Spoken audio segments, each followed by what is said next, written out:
Shit.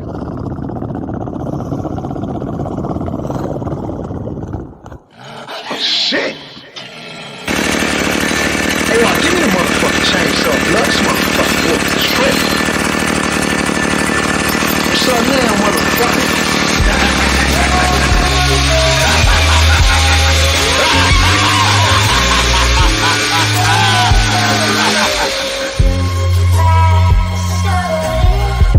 These niggas ain't bigger than me. These niggas ain't Nas, ain't Jigger than me. These niggas ain't M, they ain't 50 to me. You ain't Pun, you ain't Pac, you ain't Biggie to me. These niggas ain't Crips, they ain't 60s to me. These niggas ain't Bloods, they ain't dripping with me. Niggas talking that shit by the new generation, man. Fuck these niggas, I slash your fucking faces. You niggas ain't so shit, not an album or a rock. Pussy nigga putting rings on my old bitch. Dick down the throat ass niggas, old hoe ass niggas. Happy cause you went gold ass niggas. These niggas ain't spitting with me, you ain't sicker than me. Fuck out my section, you ain't sitting with me. This for very important people, it's clear that we not equal. Clear you niggas faggots, I'm the Black Marshall man. Like yin yin yin on a motherfucker. Who needs Hulk Hogan when you got Sting on this motherfucker? Less than 5 albums, kiss the ring on this motherfucker. California throne and I'm the king on this motherfucker. I don't wanna hear it. Weak ass lyrics, crying on the hook, thinking we gon' feel it. Oh, lost ass niggas, voice crack when you talk ass nigga, rolling blunts for the boss ass niggas. I came in with Ye, Jeezy and boss ass niggas. Your freshman cover a whole bunch of soft ass niggas. Tampon lyricists evacuate the premises. Mute BET ciphers cause I don't wanna hear that shit. May you rest in piss, you fuck niggas. Hey, Frank Ocean, go ahead, fuck these fuck niggas. Yeah, they fuck niggas. Ain't no 3 stacks in your class, so take your top 10 spot and shove it up your ass, bitch, boy. Niggas already fucked your bitch, you bitch, boy. And every time you kiss on that hoe, you suck my dick, you bitch, boy. And when you buy that hoe a bag, that bitch carry my bricks, you bitch, boy.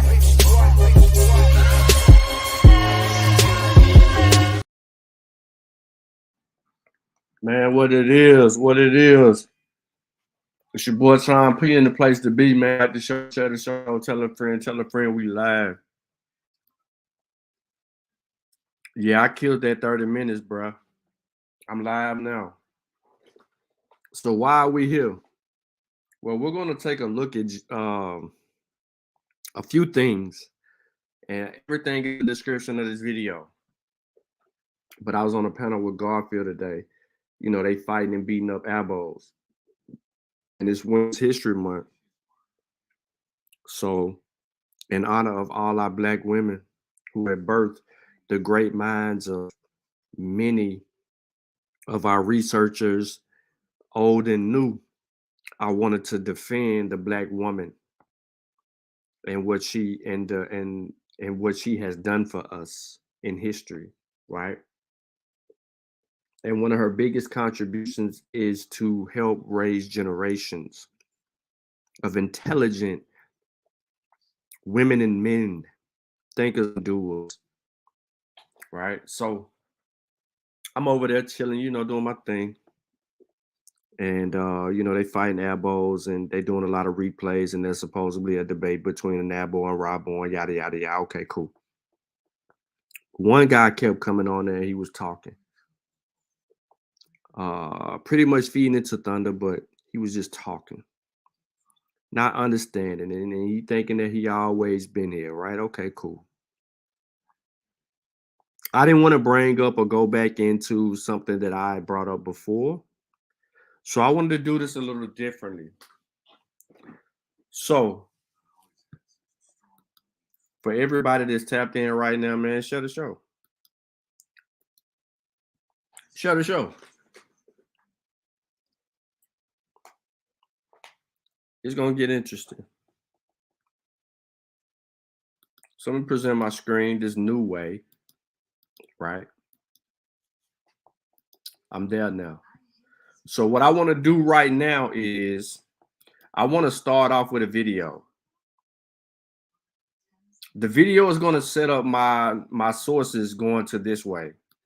And then I'm gonna come back to, I might come back to this, teaching American Indian history with primary sources.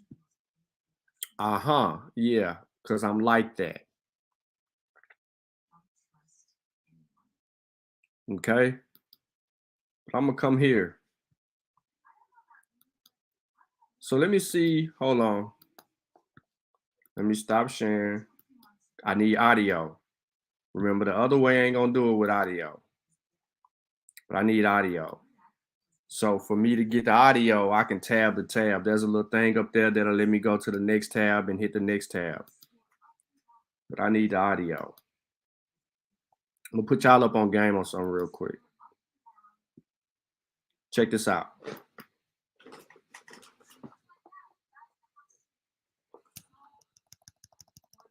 In eastern Wisconsin lies a rugged area of hills, ridges, and depressions. It's over 100 miles in length, 1 to 10 miles in width, and has a relief of 100 to 300 feet above the surrounding lowlands. Today, this region is known as the Kettle Moraine and is considered to be one of the most impressive moraines in all of North America.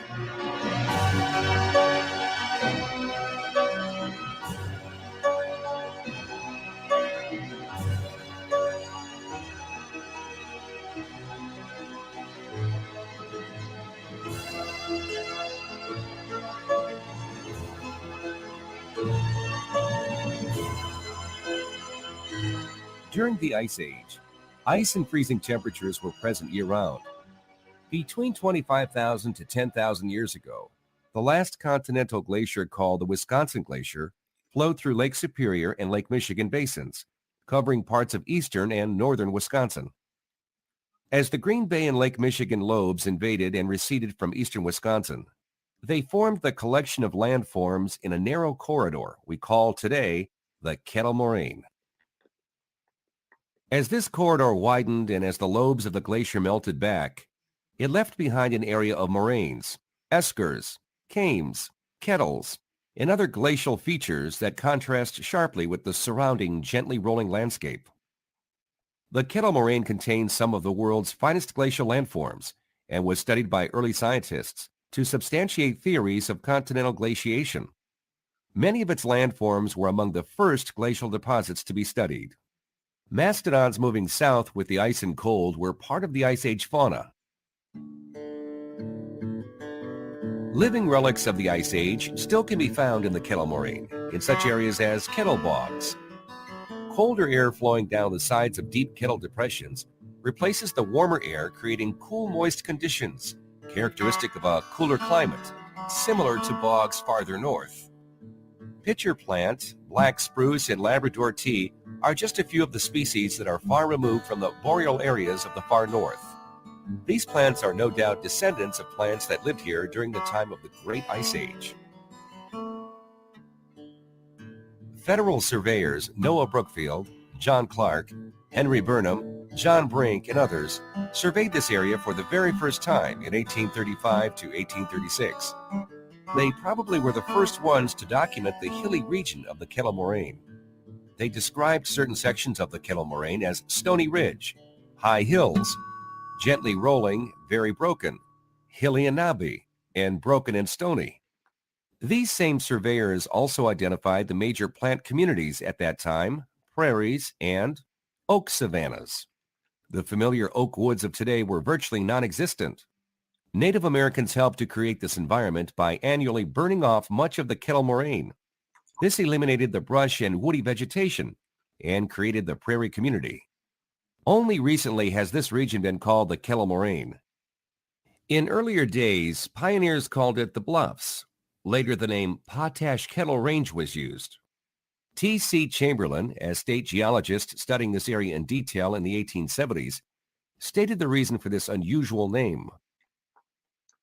Gigantic hummocks and hollows caught the imagination of the pioneers and called up the image of the great cauldrons, then in use for boiling down ash lye into potash cakes, which were used for soap. Some of these kettles seem to be set in place, as many or more were turned upside down. Later, after studying this region and finding that it was a gigantic moraine, Chamberlain gave it the name of Kettle Moraine. A moraine is a collection of hills, ridges, and depressions bunched together. Hollows on the surface of the moraine are called kettles. Kettles are not confined to moraines but are found on other surfaces of glacial deposits as well. Some ice remnants were deeply buried under the sand and gravel, well insulated from the sun and warmth. They melted slowly, large blocks lasting perhaps for hundreds of years. As they gradually disappeared, the soil around and above them sunk or washed in the vacated space, partially filling it. But at the surface, a distinct depression remained. The topography of the Kettle Moraine changes in both form and plan throughout its 120-mile course. This story will deal with the region known today as the Kettle Moraine State Forest Southern Unit.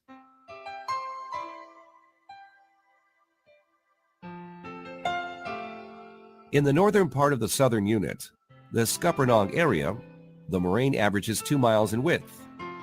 It has a relief of 120 to 160 feet above the Scuppernong Marsh on the west side. In some places, it is marked by high hills and kettle holes and is well sprinkled with boulders. Scuppernong is a Native American word meaning the sweet-scented land.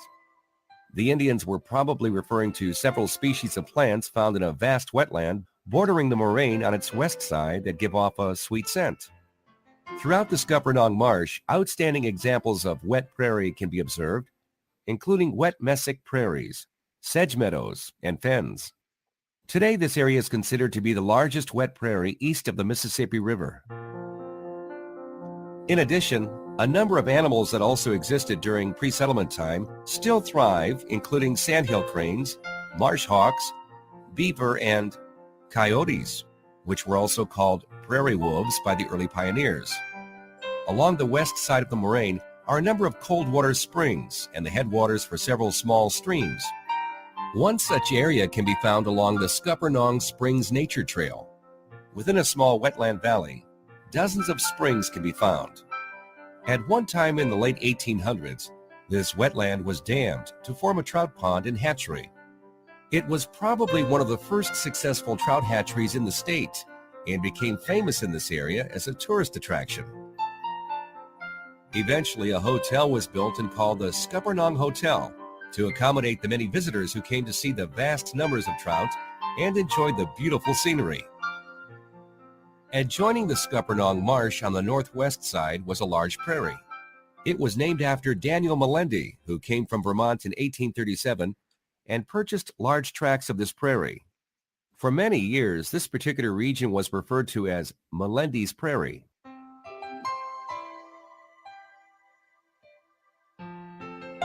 Further south, we come to the region within the Kettle Moraine known as the Eagle area.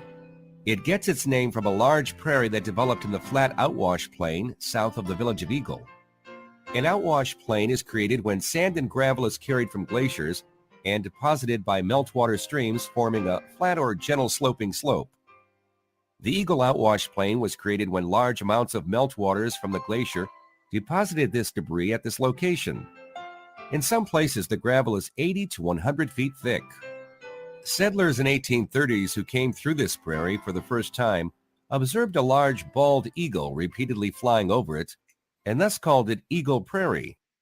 This region of the Kettle Moraine is characterized by a tremendous variety of landforms, such as kettle depressions, numerous gravel ridges, and conical hills. Differences in elevation of 20 to 100 feet occur within a very short distance. This irregular surface of landforms was probably caused by a more active ice sheet, leaving a number of small ice blocks behind. The kettle ponds are probably one of the most charming features of the Kettle Moraine and are most numerous in the Eagle area than any region in the southern unit. Most of the water in the kettle ponds is shallow and does not support a fish population. Because of the lack of fish, they are important breeding and nursery sites in spring for amphibians, such as frogs and salamanders. Further south is an ancient pre-glacial valley called the Troy Valley, about 10 miles in length, and is an excellent example of pitted outwash. Here, many of the lakes, ponds, and marshes occupying these depressions lie 50 to 80 feet below the surrounding plain. The gravel slopes are very abrupt, and in many places, kettle holes, knobs, and ridges exist. Ice blocks from the melting glacier remained in these lowlands for a considerable period and prevented the outwash, gravel and sand, to fill in these low areas. A 2,000-acre state natural area has been established to preserve this wonderful area of glacial deposits. Lulu Lake is the crowning jewel of this large natural area.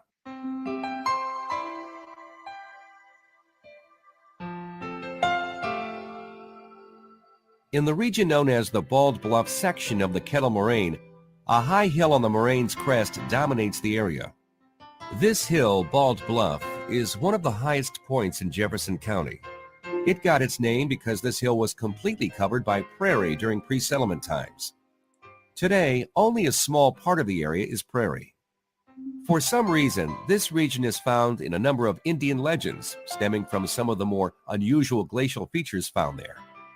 Early settlers stated that when the south wind blew for several days, Indians would come and light large signal fires on top of Bald Bluff and then would hold powwows and conduct ceremonies. A mile east of Bald Bluff is one of the largest granite boulders in the entire Kettle Moraine. The settlers called it the Stone Elephant because of its size. The Indian people also thought it was special, and they brought gifts to it, such as tobacco. South of Bald Bluff is a deep kettle depression, known by the name the Great Spirit's Wash Bowl. It's over 100 feet deep, and the Indians also had a legend about this glacial feature too. When the south wind blew for several days, a great column of water would come from the center of the kettle and would fill this great basin. Indians would bathe in this water for its medicinal purposes and the protection it would bestow. A mile northeast of Bald Bluff was a large spring called the Blue Spring. It probably was one of the largest springs in all of southeastern Wisconsin, as it was 35 feet deep and 50 feet across before it was dammed to form a lake. The color of the water was a sky blue. It was by far the most popular attraction in the Kettle Moraine, as tourists early as the 1870s would come from all over to see this great wonder. An Indian legend describes why the water was such a blue color. A sister was looking for her lost twin sister, and she came to the spring's edge and saw her reflection in the water. Seeing her reflection in the water, she thought it was her sister and didn't want to be separated anymore, and jumped in its great depth and was never seen again. From that day on, the water has been this sky blue color. In the early days of settlement, the small brook that flows from the spring was called Spirit Brook. The Bald Bluff region also had the distinction of having the first documented non-native visitors to the Kettle Moraine. On the morning of July 7, 1832, during the Black Hawk Indian War, General Henry Atkinson and his 3,500 cavalry troops crossed the Whitewater River and marched into this region and saw parts of the vast Scuppernong Marsh, Bald Bluff, and other areas of the Kettle Moraine for the very first time.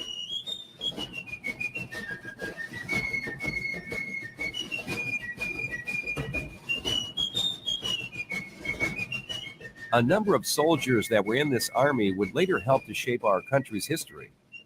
One such person was a 21-year-old Indian scout named Abraham Lincoln. Settlers of many different nationalities such as Irish, Norwegians, Germans, Welsh, and English came to the Kettle Moraine in the late 1830s and early 1840s. In the shadow of Bald Bluff, a small pioneer Norwegian settlement existed. It was known as the Scuppernong Settlement and consisted of about 25 to 30 Norwegian families. The Ole Olsen log cabin, built in 1846, is one of 2 log cabins that are preserved from the Scuppernong settlement.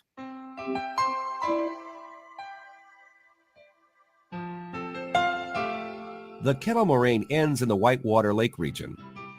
In pre-settlement times, the only thing that was named Whitewater was the river, which has its source in the Kettle Moraine. Solomon Juneau, a French fur trader, stated why the river is called Whitewater. The Indian name was Wabigan Nawpokat, which meant whitish water, caused by the white soft clay found in some parts of it. In this section of the Kettle Moraine, the 2 glacial lobes branch off to the south on their own.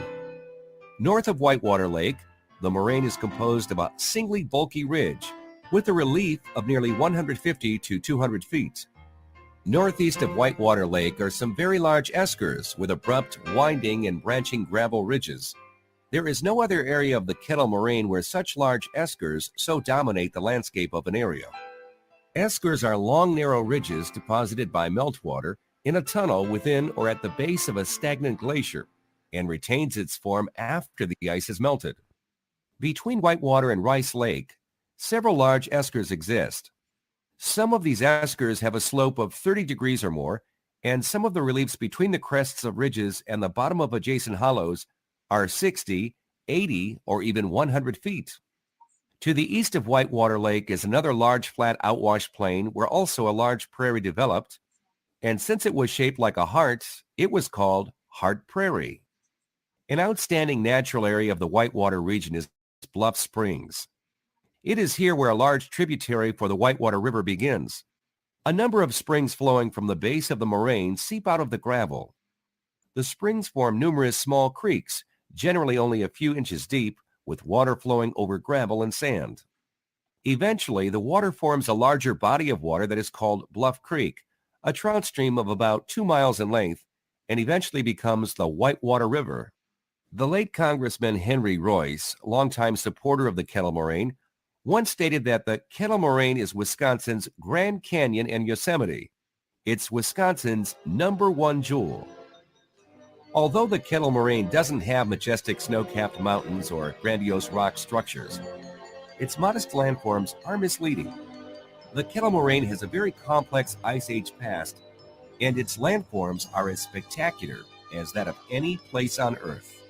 In fact, with its distinct Ice Age features, plant communities, and animal. All right, so cool. Let me pause that.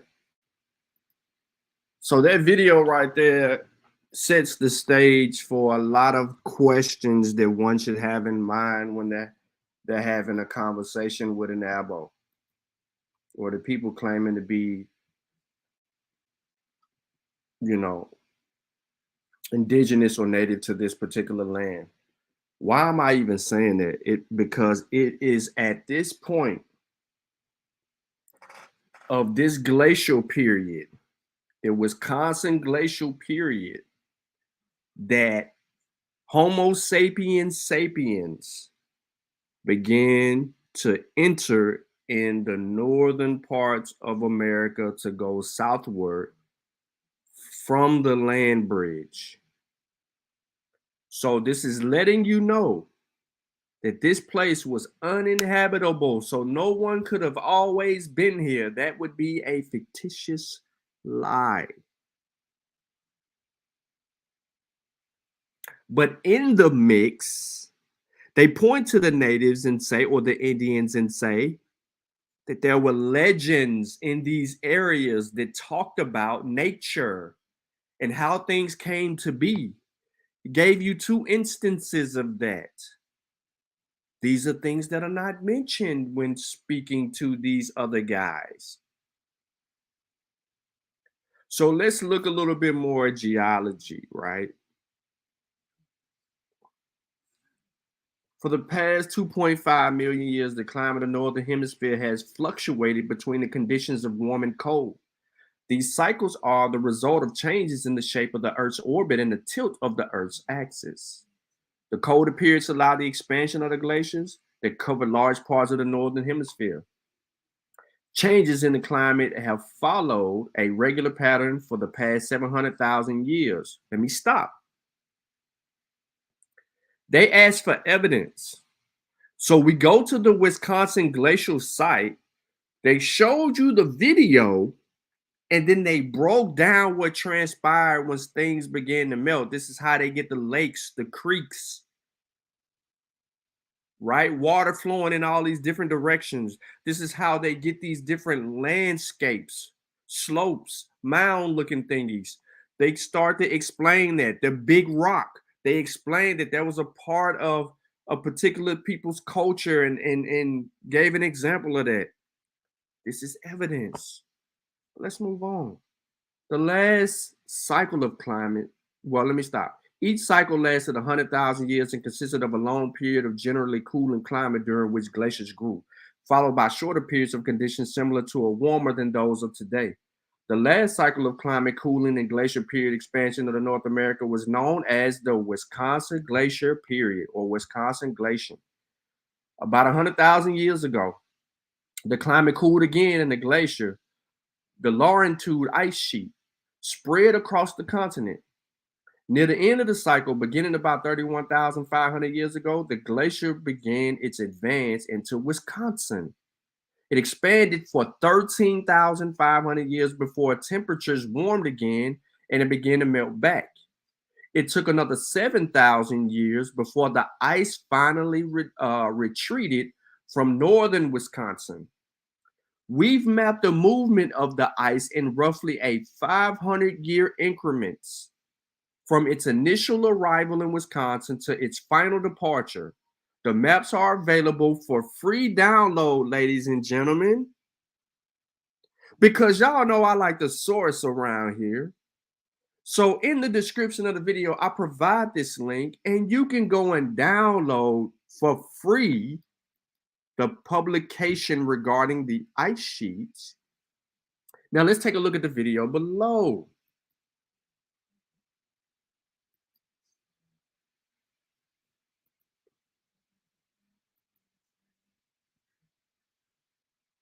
It's just going to show you the ice melting. We've seen this before in a different video. You see how it goes, comes,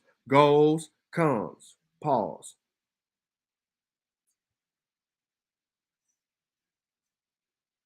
Watch it retreat.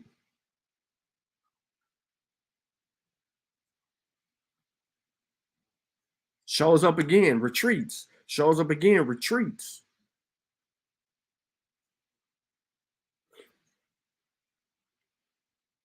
That is that in a nut shizzle. All right, now moving on. Wisconsin's last glacier. They have it all mapped out right here. What I'm gonna do is skip over a little bit of this because I ain't got to get into that. But don't forget that there were animals during this whole glacial thing. Okay, remember that. Yeah. So let me do what I like to do. And I'm gonna share a new tab. All right.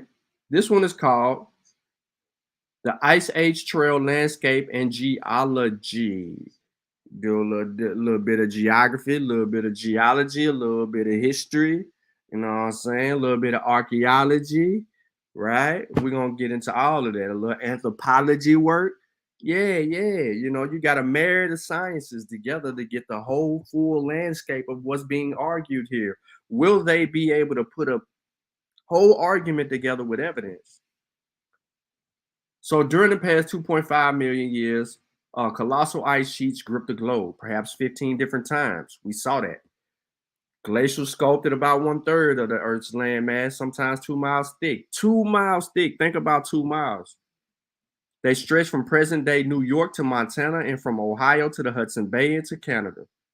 Today, the Ice Age Trail takes you through some of Wisconsin's most scenic terrain, mature forests, expansive prairies, and thousands of lakes and rivers. The story of how this landscape was sculpted starts with the glaciers. So there's a legacy of the Ice Age in Wisconsin. I'm not going to read that to you. I will allow you to follow up with that. I don't want to hide anything. But here's what you'll find. And I'm going to skip that and get directly into the Ice Age Trail timepieces. All right. So the Ice Age Trail primarily interprets continental glaciers, but the story of the trail goes back much further the geological timeline. As you walk the Ice Age Trail, your footsteps will take you back in time almost 2 billion years. So yes, ladies and gentlemen, if you're ever in Wisconsin and you ever walk the trail, you are going to be walking on 2 billion year old history. Let that sizzle in your spirit, like Country Wayne to say. Timepieces you will see along with the Ice Age Trail. Recent glacial deposited soil, gravel and boulders found in areas of almost every country along the trail, deposited between 10 and 25,000 years ago during the late glacier period. Area's long trail covered by an earlier continental glaciers in Greene County and parts of Western Rock, Southern Dane, and Marathon counties between 25,000 and 2.5 million years ago. Dolomite of the Niagara Escarpment in Door County between 410 million and 440 million years old. Sandstone rock outcrops of Green Rock, Dane, Columbia, Sauk, and Adams County between 460 to 550 million years old. Basalt bluffs and exposures of Polk County are 1.1 billion years old. Quartzite of the Baraboo Hills and Blue Hills, 1.6 million years old. Rock outcrops at Grandfather Falls, Lincoln County, and Eau Claire Dales, Millenite, Marathon County are 1.8 million years old. You finna tell me that we got all of this information dated and going on, and your behind gonna say you've been here, but we ain't got no evidence. But we got evidence of all this other stuff that transpired millions of years ago. But none of you being here before all of this transpired. Moving forward. All right, because you know me, you know what I'm saying? You got to be real with it. Now, the importance of glaciers to Wisconsin. Okay, this article was written in 2019 by Craig Matson, who's a communication specialist. He says the ice ages appeared in geological history in which the atmosphere and the Earth's temperature cooled. This formed continental glaciers, polar ice sheets, and alpine glaciers. The last ice age is named the Wisconsin Glacier, and images of this period are emblazoned within the popular imagination. However, people might not know just how much the last glacier advanced into our state affected the layout of our land. We see and feel the effects of this till today. But don't think it's just stuck in Wisconsin. I'm just trying to shed some light here on what's going on. Now, I'm not going to revisit this whole thing because this is going over some of the things that was actually in the video. However, if you pay attention to the highlighted areas, you see Pike Lake. You will see Devil's Lake, right? All of these places where you see water, you're going to find remains of human beings in some sort around that. So this is pretty much why I'm bringing up this stuff. Okay. Now, two more, and then I'm going to get into my nitty gritty. And then, you know, it is what it is at this point. So I leave this in here because this is Canada. Because I didn't want people being like, oh, you using, Western science, yada, yada, yada. Okay. Well, this comes from Canada. Okay. Now you got a problem with Canada? Now, it was recently published in 2006, updated and edited in 2015. Talks about glaciers, ice age periods. You can't really see the image here, but they go to the first real image right there, right? It shows you the Laurentide ice sheet that was 2 miles thick, ladies and gentlemen. The maximum ice cover was 18,000 years ago. Look at what it covered. You couldn't get to North America. It was just too thick. It was uninhabitable. When you come through like Alaska area and up there in that area where you see yellow, you weren't gonna be able to live. Nothing could survive. Only those animals. So glaciers is a formation, movement, and recessions of glaciers. Glaciers was much more extensive in the past when much of the world was covered in a large continental ice sheets. Currently, glaciers cover about 10% of the world's land area. Most of this area is two sheets situated near the Earth's poles, one near the Antarctic and the other one near Greenland. We know that. Now, that's from there, so I'm not going to get in there. But the Wisconsin glacier period is brought up by the Canadians. So they're telling you what's going on right here. We don't have to make this up. But you like, what about the people? So let's get into this people. So this is a little archaeological history and the prehistoric peoples. Now, archaeology is the study of past cultures based on objects and evidence that they left behind, right? So to know about the past for which there is no written record, physical remains must be studied in an orderly way.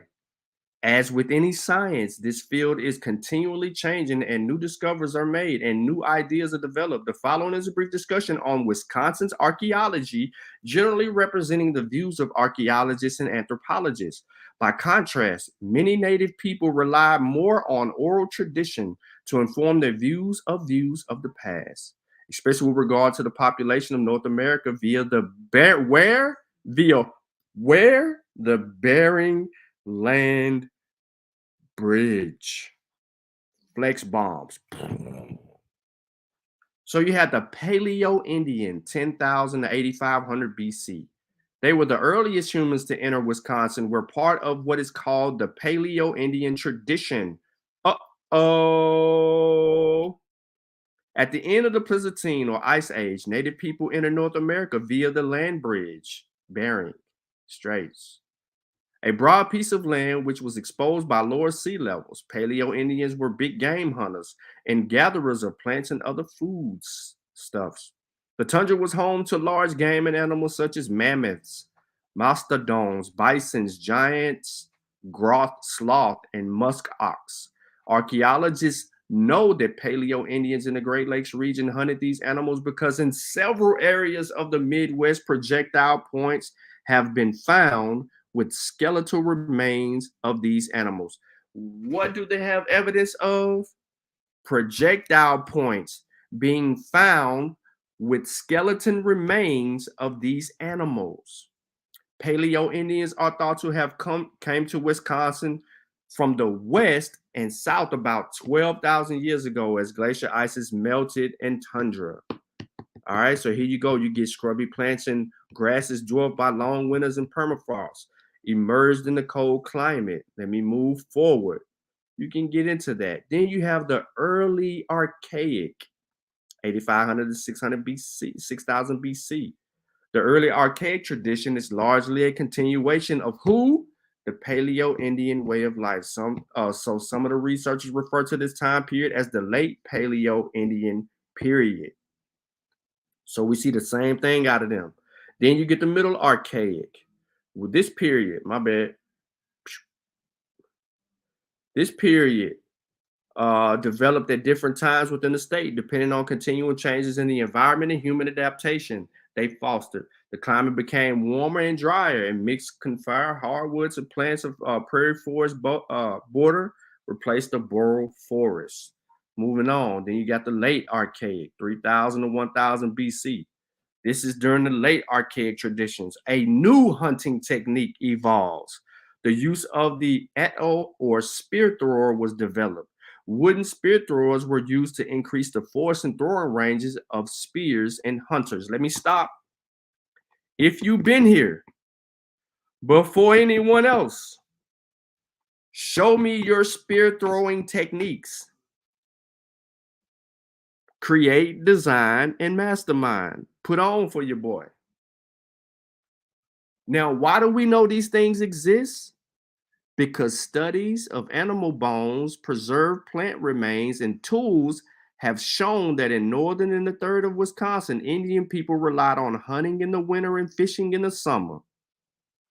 They have evidence of hunting game for their survival and finding them with spears in their skulls. Gets better though, because these last ones, right, these lates, the late archaics, they start messing with all kind of other stuff. Old copper, certain burial techniques. It's all right here. One of the most common forms of its socketed spear point when they was using copper. Other copper artifacts include spud cells, awls, knives, fish hooks, and ornaments such as beads and pendants. Old copper items tend to be found in prehistoric cemeteries with other grave goods such as dogs' bone tools left with burials. Let's move on. Come on. Then you got the early woodland. The woodland tradition was a time of rapid culture change, and it includes the development of pottery, burial mounds, and cultivated plants. People hunted and fished, but plant foods became more and more important, eventually leading to the development of what? Agriculture. Early woodland traditions is marked by the earliest known Wisconsin pottery at approximately 700 BC. Yep. Middle Woodland, 300 BC to 400 AD. This is in southern Wisconsin during this period. They tended to build their villages along rivers. Let me pause. So when the water, remember the water recedes, you get all these lakes. Where can you find evidence of human existence? Always near water. So these people built their villages along rivers. Southern people hunted, fished, and gathered plants, especially seeds. There is some evidence that the warmer southern climate also allowed them to raise gardens. In the northern part of the state, villages developed along the lakes, so people could easily fish and hunt. Emphasis was on Great Lake fishing, using gill nets, hooks, and harpoons, and intensive seasonal use of fish. So they have fishing techniques, ladies and gentlemen. These natives had fishing techniques. They were tool makers. Now, why am I saying this? Because some of the things that I've mentioned are passed down from generation to generation to generation. As they are passed down, they are proved upon based on technology. So for people that have always been here, one of the main things that you're teaching your offspring is how to farm. All righty. So we get to the late woodland, which is 400 AD to 1100 AD. In this period, you get a late woodland tradition, which is similar to the other tradition that we talked about. But there are some specifics. Within this specific group territory, native people moved their settlements to take advantage of specific seasonal resources, such as spring fishing, harvesting wild rice. As populations increase, competition for hunting areas and good agricultural land may also have had increased because of its archaeological evidence for increased conflict between groups. So now you got people beefing. They fighting over the natural resources. It's just too many people. We're growing. Not we, but they. Now, a cultural tradition called the Effigy Mound tradition, listen to this, seems to coincide with the late woodland. Some archaeologists believe that the Effigy period began before the late woodland at about 300 AD and continued until the time, guess what they say? This Effigy period began before the time, continued until the time that Christopher Columbus came to the New World. So, before Columbus arrives or any Europeans arrive to the New World, there was a culture of Effigy.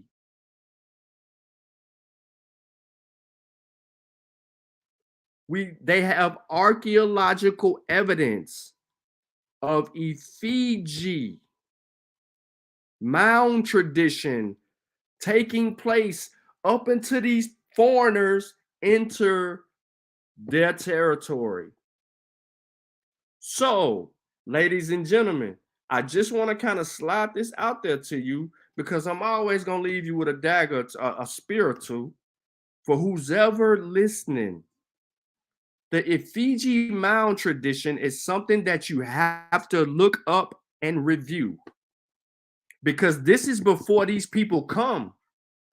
So now you know that you got people here and they got a certain tradition that's transpiring and that it lasts up until they encounter these other folk. Why you ain't speaking on that? So here you go. Artifacts from the Effigy mound tradition include globular ceramic vessels with cord impressed decorations found on an upper exterior portions, clay elbow pipes, cordage, and catlinite objects. Exotic materials like obsidian and marine shells appear to have become less common. Guess what else the mounds do? The mounds served as clan markings on maps. But the archaeologists don't know the purpose of the mounds. But for them, they served as markers. Let's move on. Then you got the Mississippian period. 900 to 1600 AD. This is the last pre-contact period in Wisconsin, and it's called a Mississippian period. This period is often divided into middle and upper Mississippian traditions, with archaeologists initially used to refer to the site location along what? The Mississippi River. The middle Mississippian is marked by a permanent stockade, villages, and pyramidal mounds and plaza areas, but these were probably also surrounded with smarter farming hamlets and settlements. Their pottery was shell tempered and incised with decorations. The people practiced maize, beans, squash culture. Yep, agriculture, but also gathered wild plants, hunted deer and birds, fished and harvested mussels. A large village site preserved, the Azleton State Park in Jefferson County, is believed to be the northernmost outpost of the people, who are thought to have become the Wisconsin from prehistoric urban center of Cuyahoga near St. Louis. As with the Hopewell people, Wisconsin's native people adopted ideas of these newcomers. Archaeologists once thought that the people of Azleton practiced cannibalism, but there is no clear evidence of this. Researchers do not know what to call the Azleton's demise. What was the cause of the Azleton's demise, but archaeological excavations have shown evidence of large fires which burned part of their stockade walls. There's also a Oneota tradition. Some archaeologists believe that the Oneota represents a middle Mississippian adaptation to more northerly climates.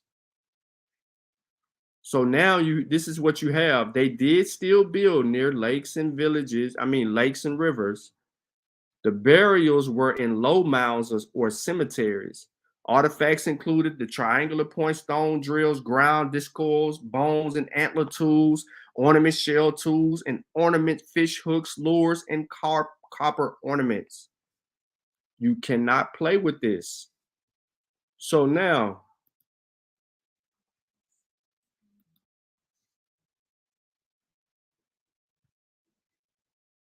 let me see if this shows up on the screen real quick. No.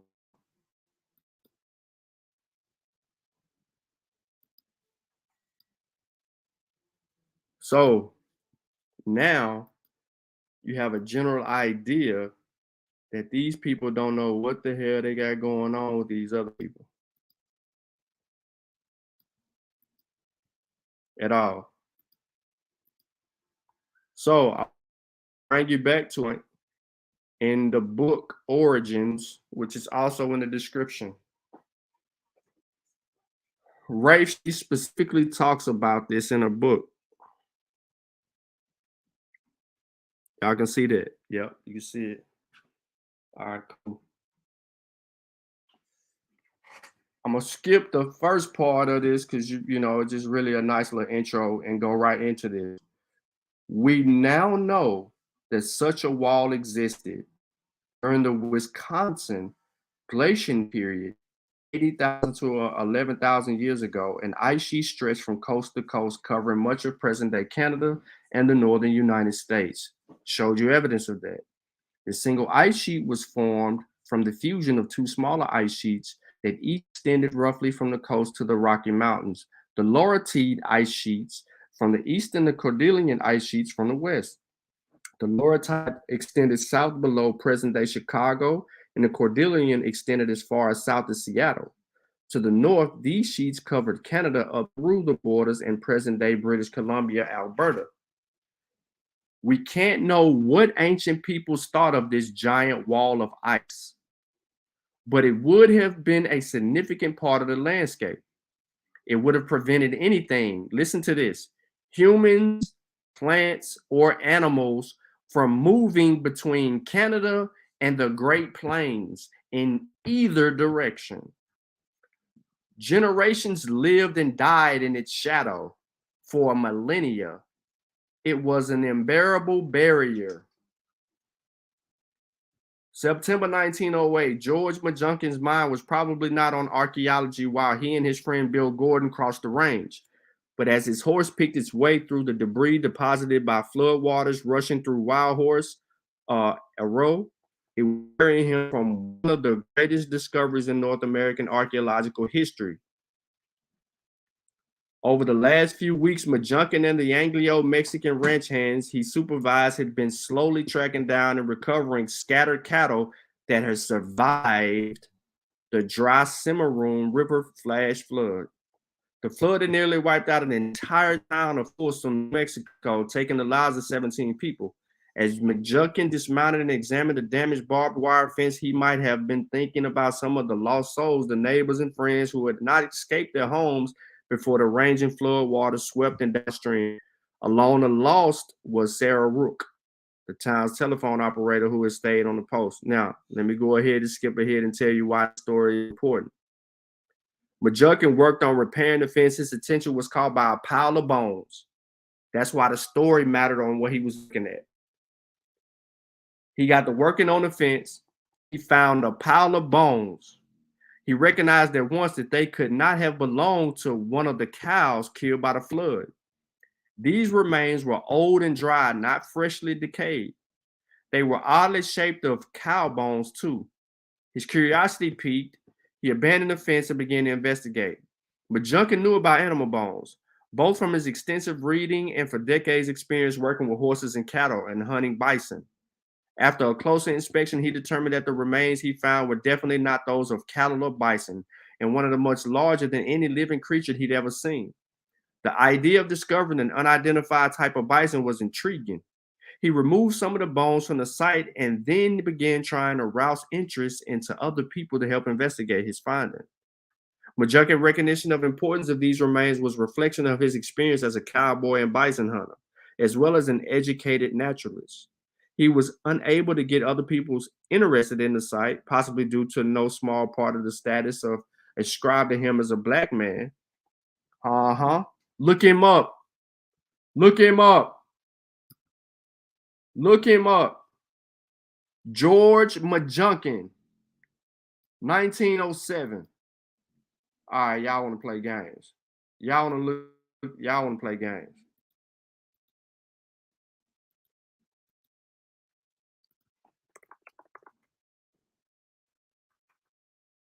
Who is George Majunkins? Y'all still see my screen? Yeah, y'all can still see it. Who is this dude? I'm sharing the whole screen. Was an African-American cowboy, an amateur archaeologist, and a historian. Majunkin discovered the Folsom site in New Mexico in 1908. Born to slaves in Midway, Texas, Majunkin was approximately 9 years old when the Civil War ended. He worked as a cowboy and for freighters. All right, enough of your boy. I gave you some black history right there. Now, sadly, Majunkin died without ever knowing the sensation that his find would ultimately cause in the archaeology world. A few years after his death, Carl Schwetzenheim, a white man, right, who worked as a blacksmith and amateur naturalist nearby a town, Majunkin had told him about the remains, investigated the site. Of course, everybody knows what happened when the white man gets involved. However,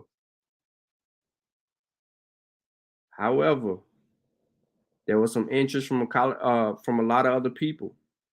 And here, they dedicate the site uprooted the foundations of American archaeology. They give him credit for it. They give Majunkin credit for it. All right, so they go back, they do radiocarbon dating, they're looking at evidence, and they find out, what do they find in his search? Let's deal with it. All right, so since radiocarbon dating methods for precisely determining the chronologies of the sites were not invented until 1948, not applied to the Folsom site until 1951, archaeologists had to infer age in a variety of indirect ways. One of them was typological.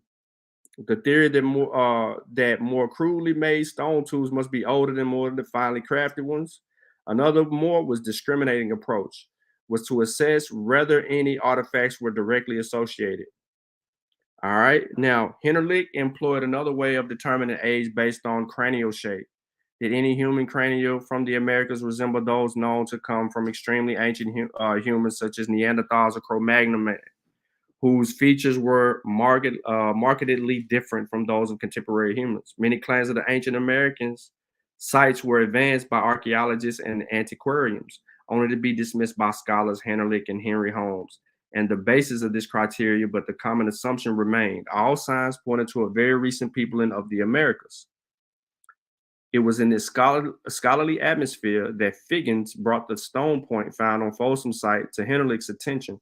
The eminent physical anthropologist was politely interested, but expressed concern that the point had been found out in context, and its original position in the stratigraphy was unknown. So he advised Figgins to leave any future discoveries of stone points found at the site in situ so that they could be assessed by another group of scholars. When another stone point was found in 1927, and this time actually between the ribs and the extinct bison, Figgins followed Hennerlich's advice. He summoned paleontologists and archaeologists from multiple institutions to the site for telegram. I'm gonna stop right there. What we're getting into now is the Pleistocene man in North America had been found. But no one believed it.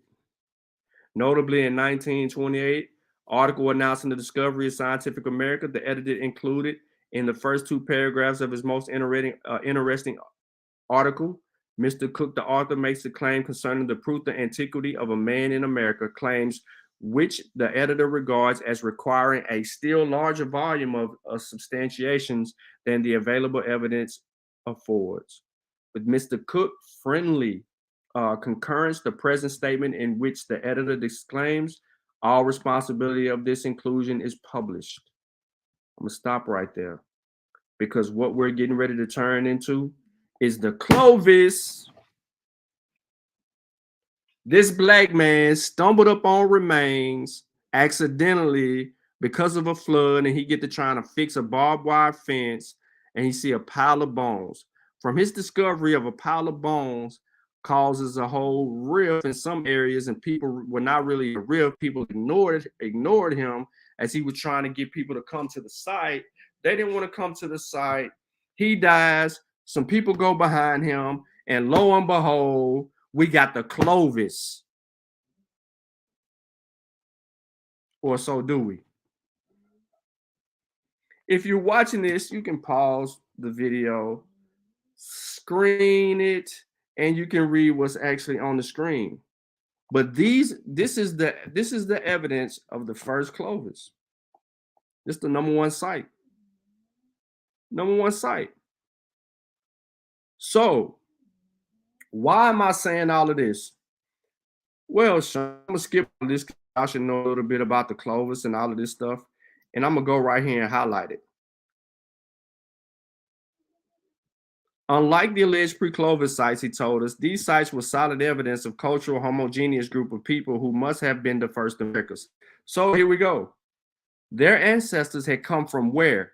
Siberia, where they led a rugged existence hunting mammoths and other massive ice age beasts. They lived in small bands of extended families who ranged wildly over lands following their prey. When the land bridge formed, they pursued the giant beasts across it into new lands. Alaska was much like Siberia, and they soon ranged south enough to encounter the ice wall, blocking any further progress. Did they think it was the edge of the world? If so, that belief didn't last long. Check out the Folsom site. Sometime at the end of the Pleistocene, between 14,000 and 11,000 years ago, global temperatures had arisen enough for the ice to melt. This began to form a corridor. Humans followed the animals. These men quickly adapted to this new landscape. by inventing new form of hunting weapons, thin, elite, elegant, and deadly. Clovis Point was exactly the right innovation needed for successful hunting American megafauna. The technology spread with its makers. The populations exploded as they spread across North America. They peopled the rest of the Americas in just a few hundred years. A Clovis Point. The Clovis culture was swift to rise but short-lived. Clovis points disappeared from the archaeological record about 200 years after the first appeared. The nomadic North American hunters were so skilled in their lethal Clovis points that just a millennia later, all the megafauna, some 70 species, had been hunted to extinction. Lack of game demanded new ways of living, and people quickly adapted. The uniformity of the archaeological record, Clovis points, as far as the eye could see, became originally diverse. With the people adjusting to local environments in unique ways together, the earliest hunter-gatherers who lived in the Americas from about 13,000 to 8,000 years ago were collectively called the Paleo Indians, or sometimes the Paleo Americans by archaeologists. And right, because this goes all the way back to what I said a few sources ago. All of this stems right back to what I said a few sources ago. Paleo Indians. Now you see why I took you to the Wisconsin Glacier. From the Wisconsin Glacier, we can determine how everything unfolds. And then they give us a timeline of these Paleo Indians. So all my sources, ladies and gentlemen, are in the description of this video. I'm not taking nothing away from anyone. If you pay attention to the evidence, you can draw your own conclusion. Don't worry about what Sutek in the chat capping about, because that ain't gonna get nowhere. But it is what it is. And now the Abos are on the run because we have other evidence to substantiate it. And we have medicinal techniques that these Paleo Indians were using, right, to treat themselves. So when they encountered these foreigners from afar, they began to observe these Paleo Indians and take back with them things that they observed, which allowed them to do other things that they needed to do in the future.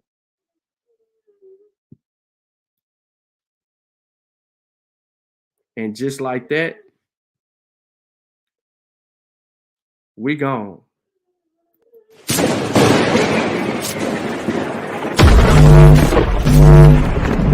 I don't listen to people that I can't learn from. So I don't listen to interviews of artists that don't have no value in what they say. I don't listen to music from people that I can't get no game from. Are you the smartest one in your team? Definitely not.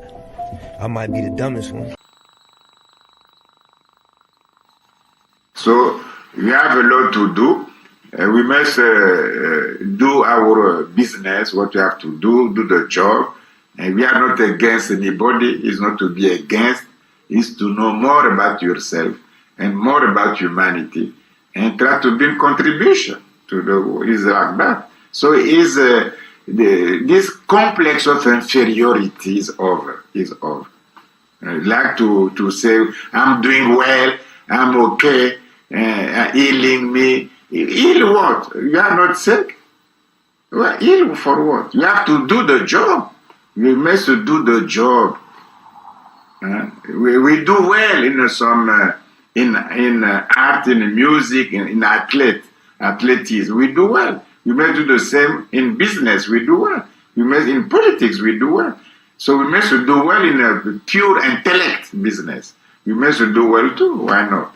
We must learn Medu nature. We must know African language, African philosophy, African spirituality, African culture, African values. Know that very well. Bring that on table. Be proud of that. Because if it's lost, humanity will lose something. So it's good for us to bring this kind of. If If they don't study Buddhism, we lose Buddhism. They may study Buddhism. If they don't study Christianity, the Bible, we lose that too. So it's good to study. Everything is a part of humanity, is a legacy. So we study because it's part of humanity. It's not to say we are proud, we did, Kemet, they did. Now we have to build a new pyramid. That's all. New schools, new homes, new families, new community, not people in jail, nothing like that. Be there and do well and be positive. This is what we have to do now. I offended anybody, please forgive me, I'm so not sorry. You won't smoke, just keep it between me and you to get that pronto. They said smoke in the air behind the carry.